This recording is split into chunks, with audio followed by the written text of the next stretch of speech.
Welcome back to Green Lantern Rise of the Manhunters. So if you need a bit of a recap, Sinestro and Hal are gonna direct themselves towards one of the planets supposedly infested by the Manhunters, while Killbob will direct to the base planet of the Manhunters to investigate the potential source of their operation. And yes, we need to find Queen Aga'po. If you don't know, she's a supporting character of Green Lantern, and in this game she's voiced by Olivia Dabo. Let me check what's her resume, because I haven't heard much of that name. What's her name's last transmission, but she's not. Oh, wait, she was the princess character in Conan the Destroyer. Oh, Interesting. Which one? Conan the Destroyer. the second movie, Conan the Destroyer lives. And our little blue guys? Like, wasn't there a remake of it, or was that just Conan the Barbarian? Oh, no. No, Conan the Destroyer, Destroyer is the name of the second film. With the Schwarzenegger era, if you need to, pinpointed. Mm-hmm. Anyway, there we go. This is Queen Aga'po's planet, which is very flourishing with fauna. Again, trying to give a more spice to the variety So, in terms of environment. And if you look to your left, you will see Dr. Eggman roaming around the mushroom place. She has been voicing the character of Star Sapphire, apparently in a couple of other DC products, like Justice League Doom. So there is some consistency Also, in her tie to DC products. It's funny, on the menu he looks a bit like Seth Rogen's Green Hornet.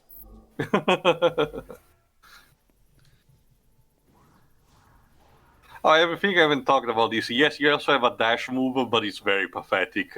So I'm basically also, look at the solidity of the objects. Beautiful. So I'm basically doing the Castlevania Symphony of the Night dash cancelling in order to speed things up. There we go. Symphony of the Night. Okay. She's taking on Manhunters, but I don't think she needs my help. Spoke too soon. They called in the cavalry. Well said, Hal.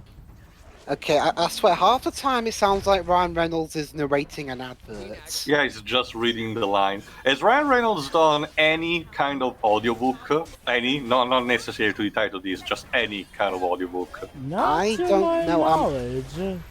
I'm guessing maybe he did. Maybe he did like a lot of ADR for Deadpool or something. 'Cause, I mean, he's wearing an outfit. You might have to dub over your lines again because you might not be able to. Alright, and now you're about to witness a glitch. Yes, not even this game is safe from my curse. Also, nice introduction, I guess. I now understand why the Owens sent you. You are very good. And you're not too shabby. Hi. yourself. Okay, now she's supposed to go to the barrier and destroy it, but instead she's just frozen in place, and this is the point I'm panicking because this is a blind playthrough and I don't know what the fuck is going on. Brilliant. Okay, kill her. She's just standing right there. I was trying to dibs. Game, please. Oh, apparently Ryan Reynolds has read James and the Giant Peach. Cute. That it's kind of interesting. Sometimes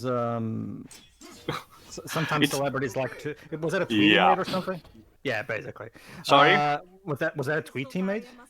Oh, no. He actually recorded a YouTube video of it. Okay. Oh, so it's kind of like how Snoop Dogg recorded himself in his car listening to Let It Go. What? No, Snoop Yeah, Dogg's a that big happened. Frozen fan, too. Okay. Yeah, It was like that a Vine. Wait. She's on our side. Yes. Remember, she wields the I think the purple light. She looks like a He-Man villainess. Don't worry, she's on our side.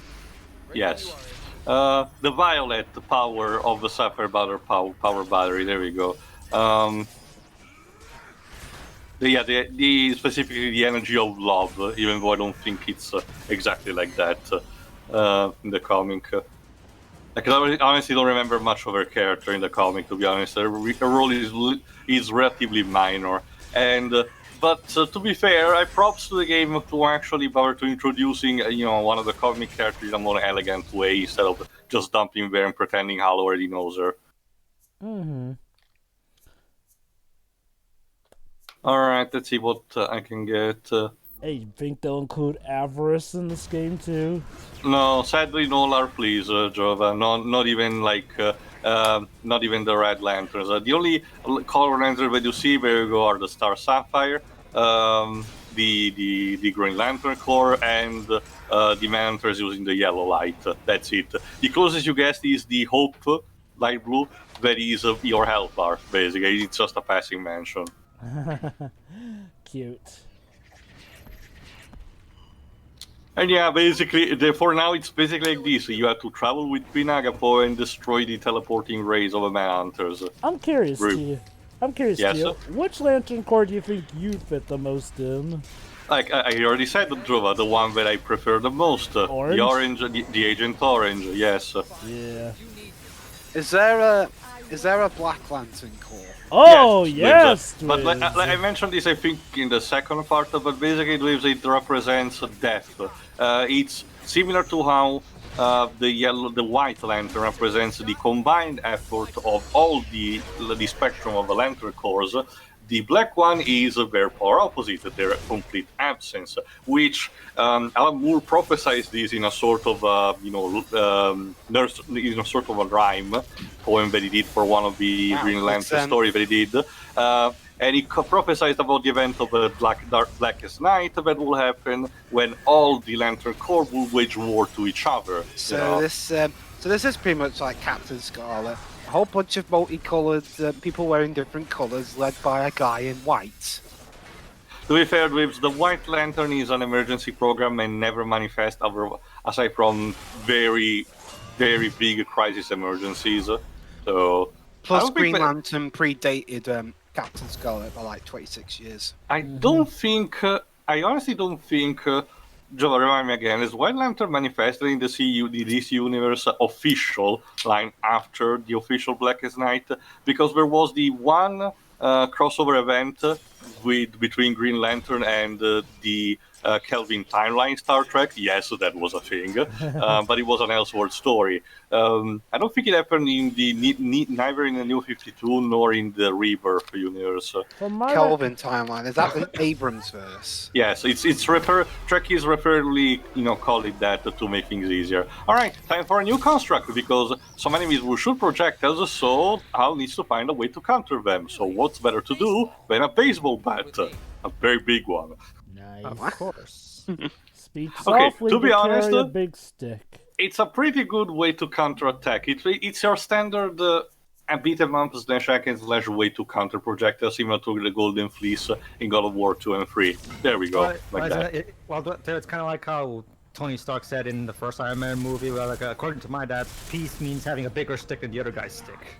So, why not just make a giant hand and crush it? Well, wasn't that limitation, Dave? They still need to impose some kind of challenge. Also, Joe, wasn't that a thing that Theodore Roosevelt always said, like, walk softly and carry a big stick?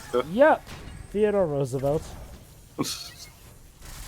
Remind me, well, actually, no, never mind. It probably does, since they... What? No, I was gonna ask if, I was gonna ask, if Theodore Roosevelt is considered to be a knowing citizen of the Marvel Universe, but I'm probably so. I think it is. Yes, remember, he is. You have to counter the fact that celebrities of any kind and real-life characters are a thing in the Marvel Universe. Oh no, that's why I stopped myself. Just in a lesser capacity. There were countless comics there were countless comics in the Reagan period where had Ronald Reagan show up. Then there was that still canon, two different kinds of canon comic where the part of the Marvel cast goes to Saturday Night Live, and another where it gets interviewed by help me out on this one, Jova. One of the late night talk shows. We had quite a few. Was it John Oliver? No. One of the older one. I forgot what specifically it was. Conan O'Brien? Possibly. But yeah, so basically, once in a while, Marvel tries to do some cheekiness by having some potential cameos from cast. I actually, in a guilty pleasure way, I actually kind of like the Saturday Night Live issue because it's much more organic than it's silly than it appears to be, because it mostly involves just Spider-Man, and as for the villain, the Silver Samurai, so nothing too far out. And it showcased a couple of people like, I think, Jim Belushi or John, and Dan Aykroyd, in using their particular sketches they had then. Uh-huh. Obama's also shown up in the Marvel Universe. Yeah, that promotional comic with Spider-Man. To be fair, Jova, like, sometimes the cheekiness gets, replaced by a bit of cringiness, where the comics are used mostly for just blatant propaganda or cheap clickbait. Like, for example, the issue that was tied to the 9/11 accent. Like, I get the idea whether the writer and authors did it, but some argue that it was done in poor taste. Okay. The problem with the 9/11 one was how it was handled, especially with the scene where, even Dr. the Doom villain cries. Dr. Doom, of all people, cries look, over. let me get this straight. Magneto, yes, I can understand, because Magneto constantly, despite his very radical ideas, Magneto still understands the value of human life in some capacity. But Dr. Doom, fuck me. I also remember how it had a big impact on Sam Raimi in particular, considering even by 2007 he was still doing the American flag thing. And yeah, that was about of executive meddling. Oh, was it? Well, okay. I don't know. I highly doubt executive meddling would be, put an American flag in the movie. Alright, now the level starts to get a bit interesting with a new enemy type, the Siphoner. These things can try to, siphon the lantern energy, the light from their wielders. Basically, sure. And the Green Lantern Corps. So basically, if a Siphoner can do a grab attack and catch you, they can do the same thing to you, like that, and to mash a button in order to, free yourself. This is reflected also in game, but the fact that they literally siphon away your green meter, which may leave you without energy to use for the construct. There we go. There are one or two type of construct that, when used, make you literally immune to the grab attack. So again, a good, good strategy will be to exploit those, especially since you can acquire them fairly early on. There we go. And also, there you go. This is also the point where Queen Aga'po will start opening up the portal, and will meet more of the people of her planet. Let me guess. The other part gets to play a Sinestro during this. Yes. Remember though, this is merely just for the sake of having co-op, because Sinestro doesn't really contribute in gameplay, aside from one particular quip that, if he's not present, he will be just in contact with Hal. But otherwise, he has no input during the cutscenes, for example. So it's fair just for the sake of having a two-player co-op, which, fair enough, I'm okay with that, It's a bit arcade-ish in nature, but I'm fine for Hal to be having the main line, the main spot. There we go. Also, what's behind this? Alright, one of the blue meteorite that... I forgot if I explained corp properly, but basically, there are meteorite... in every single level, collecting 3 of the light blue one, blue one, there you go, augments your health meter, represented by the blue light of hope. Collecting 3 green raises instead your green meter, which allows you to build more construct. Basically your magic meter equivalent. Alright, Queen, can you actually not glitch and move on? There we go. The secrets of our violet energy are hidden in the hall. Oh, so well, it's violet this time. No time to waste. There was no time to waste. There's no time to waste. No time to waste. It's DC product, so might as well. Yeah, a DC product that was partly fucked up by DC. So this time they're counting the Sapphires as violet.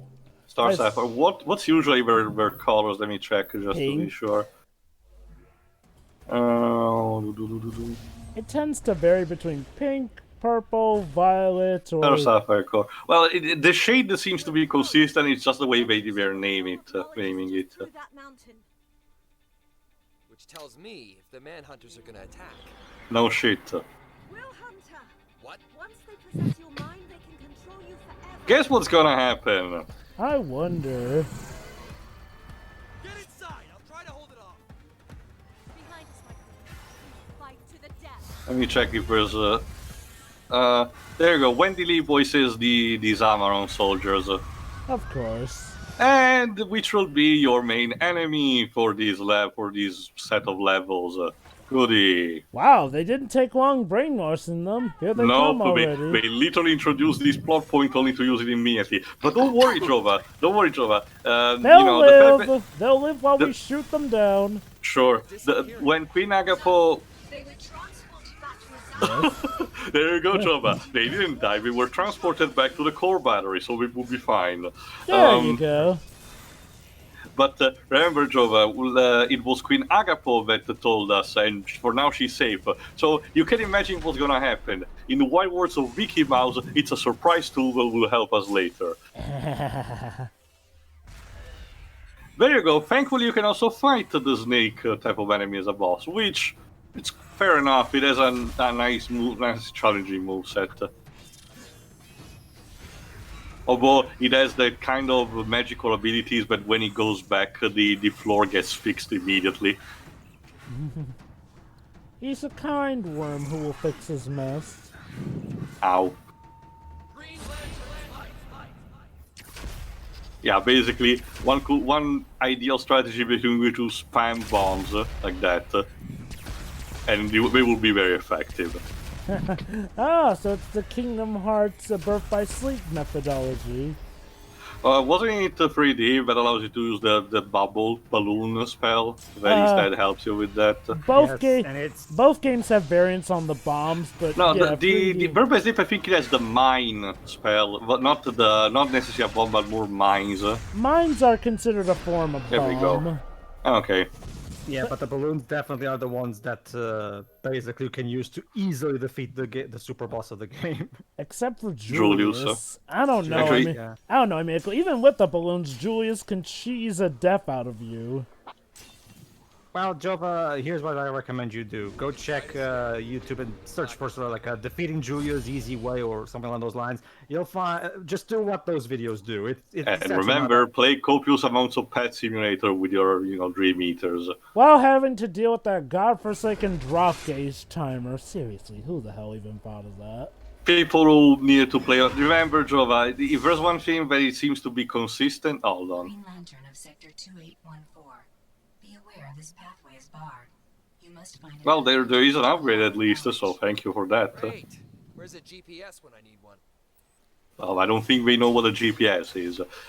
You'd think they would have at least an idea of some kind of device that would point in a proper direction, given how advanced technology the ring is. Remember, Jova, if there's something that both Birth by Sleep and 3D has shown in terms of reaction for the fanbase, that they were clearly built for a portable console, and the HD version, just don't feel like they should be played on a proper stable system. I mean, even portably wise, some of the decisions of 3D. I don't know, Joe. I remember that I really enjoyed playing a lot of the original version of Birth by Sleep, including the Japanese OG version. Yeah, I was talking about 3D, but yeah, I mean, Birth by Sleep is more fine anyway. I never really had any issues with that, be it portable or HD version. I actually would when it comes to hard stuff in 3D, I would actually put the mini games involving the Dream Eaters are far harder to me to do. Is it because you don't want to do them? Because I won't blame you. No, I like the Dream Eaters. It's not so much that, Jova. It's more. It's not. It has nothing to do with raising them. It has to do with just getting good at the mini games themselves. And now this is the point where I realized where the soldiers can be easily grabbed and yeeted, just like the Manhunters, out of the precipices. So, oops. And that this is also one of the reasons why the game is still manageable even in the harder difficulties, because in a lot of the fighting rounds you can just grab the enemy, yeet, grab the enemy, yeet, grab the enemy, yeet. I'm one of the guys, Joba, that actually bothered to get all the emblems, the Shao emblems in Sonic Adventure 2, unlike someone like Johnny, who will use a Game Genie or something along those lines. So no, I actually do like that kind of stuff in games anyway, so... Oh, yeah. I mean, I wouldn't fault you for enjoying it. It's just that I can see why some people would have been annoyed. Oh, okay. Sure, no, I understand. I understand why I'll say some this. people would be. Raising Dream Eaters to have better allies, that's fine and okay. Raising Dream Eaters to get the best abilities for Soren Roxas, though, okay, Riku. that was a bit Riku, but backwards. Raikou. I don't know. I never had much issue with it personally, but sure. I can see why a random or, okay, I know why the average gamer would have an issue with it. It sort of does feel like suddenly your game is interrupted by this completely other game if you want to have a much better fighting chance at times here and there. I guess. I just think that raising the Dream Eater should have just, given you better allies as opposed to locking certain abilities behind raising Like Dream Leaf Eaters. Bracer. Anyway, what I did not just now but a bit before was to check. If you haven't noticed by now, in most of the game when I do a blind playthrough, I always check behind waterfalls if there is something that I can use, which a lot of the times is there. It's like an optional, upgrade that I can tell. Of course. You haven't showed up yet. There you go. Thankfully, in this game, there you go. As you can probably see right now, there you go. Some areas that include, collectibles and secrets are visualized like that with a green aura around it. So they are easy to actually notice, and be exploited. Mm-hmm. Also, for the other setting, for the other difficulty, I forgot if I mentioned it, but you can easily just wait until you finish the game because the New Game Plus feature allows you to start on the difficulty that you want and keeping all of your upgrades. And considering how broken some of the later upgrades tend to be, you can just easily finish the game on easy, power you up completely and everything, and then finishing in the hardest difficulty. Of course. Don't get me wrong, it's still a nice, platinum, but, in some ways it was even potentially a bit too easy. I guess I'll take too easy over mind. Oh, me too. Difficult. Me too, honestly. Most people will. There we go. Alright, after this next round, I think we need to enter the building. Alright, new thing, a crystal that gives all the soldiers nearby a shield. So basically prioritize that in destroying it. The blooming effect is blinding me. Don't worry, this'll help you There we break go. free of 1, your mind 2, control. You'll 3, thank us only later. 9, 4, 5. There we go. You're welcome. The only time where the strategy really doesn't work if the game arbitrarily gives you invisible walls over the precipice, at which point you need to actually do the traditional way. It is resistant to all willpower. Well, shit. Basically, when you see this kind of platform, use the hammer. But I think I'm about to do it now. Stop. Hammer time. There we go.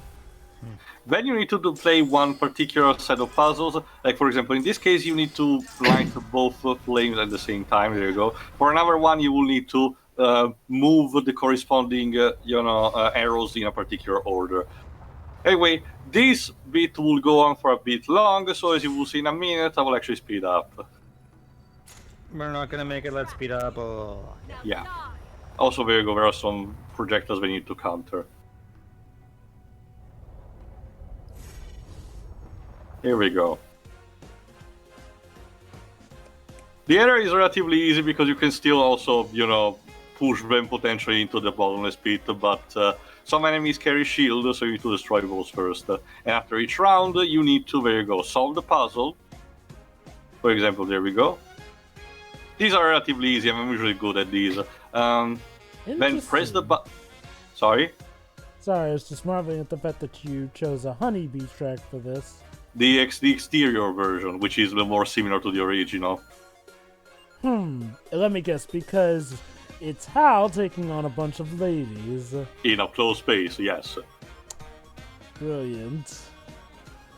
Also, this is one of those games where you get trophies for defeating X enemies with with this type of construct, which is piece easy to do potentially. Go on. It almost seems like Hal's getting ready for showtime with this theme on. I mean, remember, the purple and the violet energy is for love, so... Of course. Well, these are corrupted, so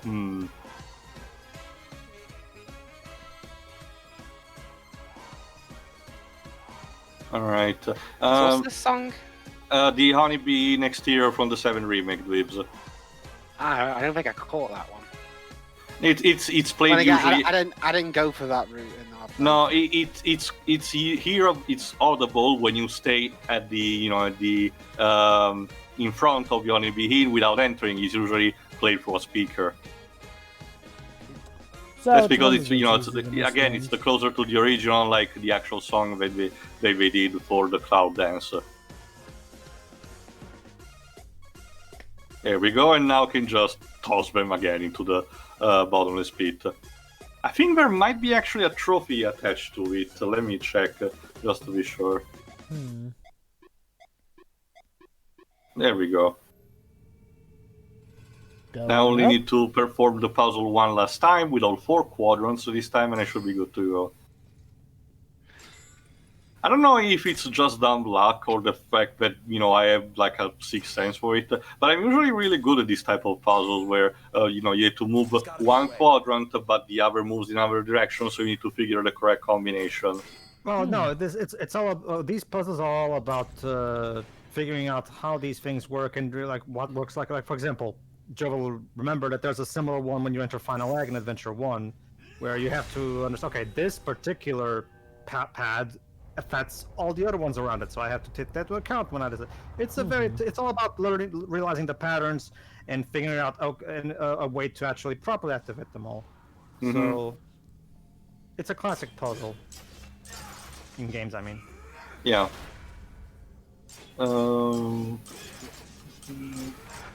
No, I don't think there is a trophy attached to the tossing the enemies in the bottomless pit. But I just remember one that you can do. Apparently, just like in the original Final Fantasy 13, the developers thought it was a cool idea to insert a minor joke for the players that love to do the spinning animation with the left analog stick, for example, when you move the character onto place and you're just rolling around.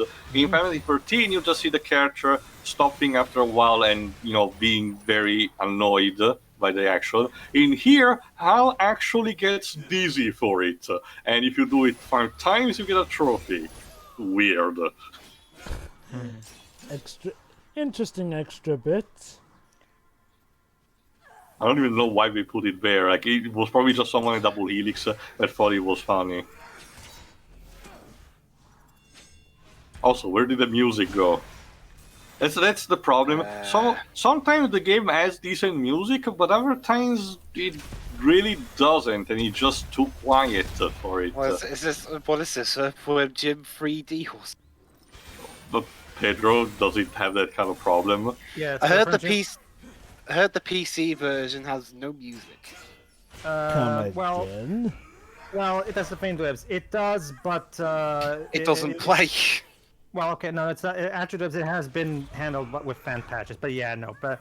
That's the thing, though. I shouldn't have to rely on fan patches for something to work. Well, if it helps, like with the competitor again. Sure, if it helps you, the good old game.com version already has that shit all included. So the infamous thing about it was that at release, music would not properly play for the PC version. Well, it's from Jim 3D, so I'm not exactly that surprised. It's just poorly coded, I guess. It was not made by Shiny Entertainment. Shiny Entertainment was not involved at all. Wow. Well, mine, considering how Shiny Entertainment did after that. Well, yeah, it does, but that was way before Enter the Matrix, though. Hold on. Place them in the holders before. No. Queen Aga'po. A bit more emphasis on that, but whatever. But yeah, sadly, as you can, just as predicted, oh snap, it turns out Queen Aga'po might have been corrupted. Oh snap. You mean the interesting looking Again, character model we might actually have to fight? not just that, Joe, it's the fact that the game has a very poor sense of foreshadowing. Again, it presents little few characters and then says, one of us might be a traitor because someone is in for the Manhunters. Then it presents here Queen Aga'po that says, watch out, some of his enemies might corrupt, and then immediately after her force gets corrupted, and you just know she's gonna get corrupted herself sooner or later. Like, don't get me wrong, it's still a nice overall, it's a basic nice overall story, but it was written by Mark Wolfman, the guy who perfected the Teen Titans. What happened here? I wonder which Teen Titans? The 70s, 80s, I think. I thought you meant the TV show. No, when I mention a comic book writer, it's usually because it's about a comic book. Well, sometimes comic book writers do write for. I know, Dweebs, but for the future, refer to that when I mention it, at least from what I say myself. So. Well, Dweebs, you're constantly saying that it's not a good idea for them to do so. So I don't blame Theo. Well, it depends. Like, because to be fair, the writer for the Teen Titans show is a comic book writer. I mean, honestly, comic book writers are perfectly. Plus, I can assume when they're doing for stuff like a cartoon, they'll have the writers' room of the show to help. Honestly, Dibs, I think the transition is smoother than it's not really the incredibly strenuous process that you're making it out to be. Again, it depends. If they have help along the way, then yeah. If they don't, then honestly, Dibs, everyone does.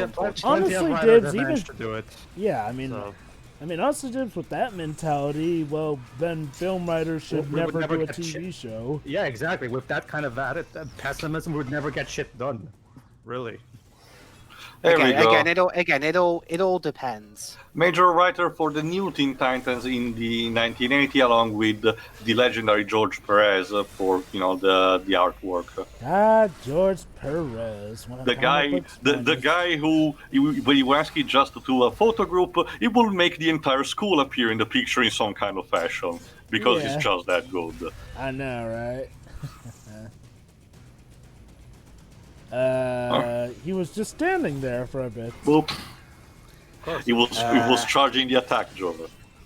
Yeah. I mean, I guess maybe he can't do that while he's moving. Sadly, no. Also, for this particular Will Hunter enemies, there is a weird case of draw distance where if they are just a bit, far away from you in terms of proportion away from the camera, they will become blurry in order to avoid frame rate problems. The same thing that I noticed for the first Nier. It is weird. Oh, give me a sec. BRB. And whack.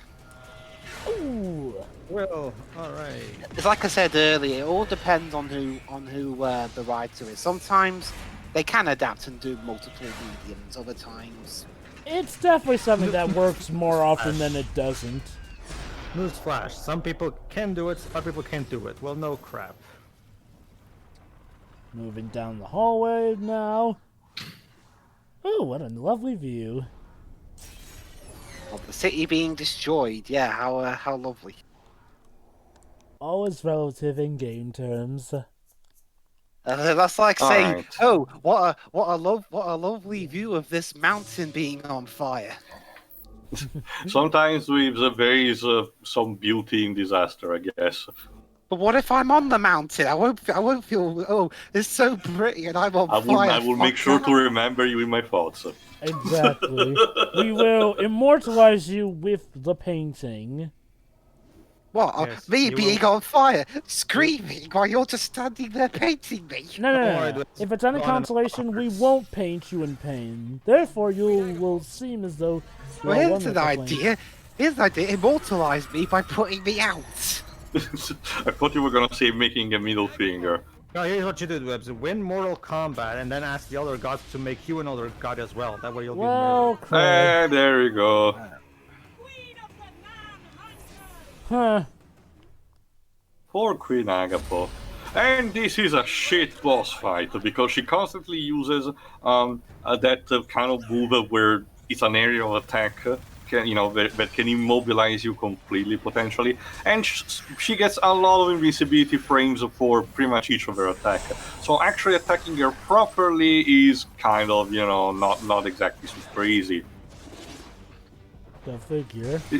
This is the kind of boss that basically doesn't really allow you that much room to play with, to actually give some damage, unless you're doing the super mode like I did at the beginning. And of course, it spawns aggro. Fantastic. Sorry, add-ons. Mooks. But keep in mind, she still does her attack while away, so there's that. I guess she's a competent boss. There we go. Ow. The good thing is that she can immobilize her own warriors accidentally in the process, so there we go, you can potentially take that to your advantage. Friendly fire is a go.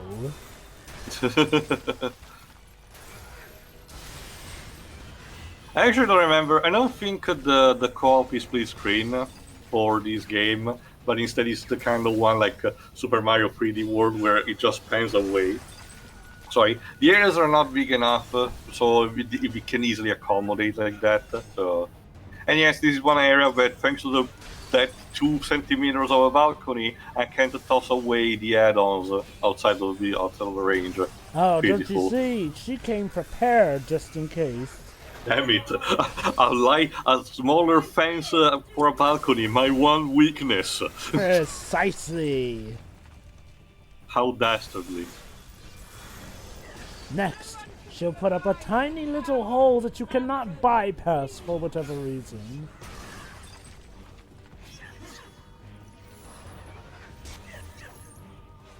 There we go. That sounds like it here's hurts. a suggestion for immortality. There's use Sonic C's original debug mode, which will allow you to go through obstacles. Well, you meant on your Mortal Kombat Attack, suggestion. specifically.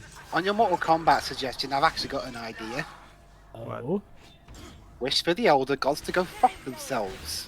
And that will make you immortal. It's a common sense. It's What, a common Jova? Who said I wanted sentiment. to be Jova? When I said I wanted to be immortal, as in immortalize me, not being burnt to death. And as for the elder gods, well, they're a bunch of nutcases anyway. So Oh, It's a common yeah, sentiment. pretty It's a common sentiment with, but be careful because they usually can pack up their words. Like again, the entire plot of Mortal Kombat 11 is actually going up against him, and the casualties are very high still. So Yeah. You Still, can still fuck him. Oh, like Gio Fair says, the enough. sentiment. I'm surprised no one in Mortal Kombat's tried to do that. Well, I wish for all of you off yourselves because there shouldn't be any gods well, again, I wish for you to I don't know, do a jig. the problem with the other gods is that they constructed their rules so that they function in a kind of a loophole way, in a way that they are always It's on like top of Calypso the in Twisted situation. Metal. Kinda, pretty much. It's not exactly like a deal with the devil, but more in a sense that, sure, you might get your Chris wish. words and that. You might get your wish, but at the same time, you will never be able to go potentially against them in a particular fashion. Like I've seen some endings of Twisted Metal head on, like when the winners get into an argument and the guy says, "I wish you'd just shut up." And then Calypso grants the wish and has one of the people's mouths sewn shut. Well, it's also similar to the more recent one where, God, I forgot the name of the character already. Sweet Tooth, there we go. Sweet Tooth, being a traditional imitation of a slasher villain, asked to be reunited with one of his victims, so Calypso teleports him buried alive inside the coffin of that said victim. The only time he ever actually properly grants people's wishes is when they're not being incredibly selfish about it. Like Mortimer Sharp in Head On. He says he just wants to go back to being in his restful slumber in his grave, and Calypso reads him a bedtime story and he falls asleep. Aww. That's cute. And lets him die as he wished. So Ah, there fuck. they are. I Whoever guess you says like that Calypso one. isn't a nice fellow. Yeah, as you can see, during the last phases of a fight, she tries to go up the ante by spamming that fucking attack. I hope her royal guards don't take this as he's assassinated the queen. Kill him. Don't worry, she'll live. Yeah. Don't worry, this is not even the last boss fight we're having with her. Aga'po, listen to me. They're And possessing, there you go. but we can fight them. Well, shit. You are too late, human. I have already shared the secrets that will bring the glory of the Manhunters to all my people. And as soon as we possess the Zamaronian violet energy, we will create an army It's of like, unbeatable okay, but I can see you with all the bloom effect. The violet energy first. Then you have already We'll see about that. Gotta stop her any way I can. Ryan Reynolds presents Stop the Villainess. Available in all shops near you. We'll see how that goes actually in the next part. We'll see you for that. See you then. See ya.